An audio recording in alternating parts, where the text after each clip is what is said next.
3 বছর পর এবছর আমাদের বাড়িতে হলো সরস্বতী পুজো।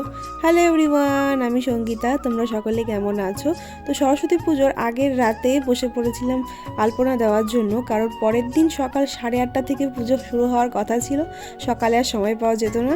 এই হলো আলপনার ফাইনাল লুক। তোমাদের কেমন লাগছে অবশ্যই কমেন্ট করে জানিও।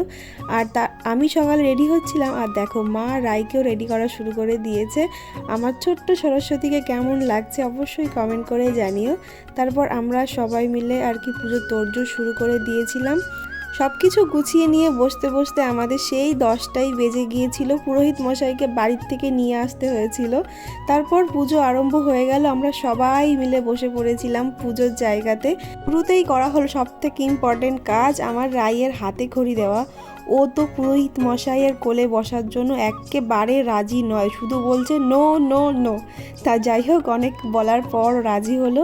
পুরোহিত মশাইয়ের কোলে বসে প্রথমবারের জন্য অ আ লিখলো। তোমরা সবাই ওকে আশীর্বাদ করো, ও যেন অনেক বড় হয়, অনেক লেখাপড়া শিখতে পারে।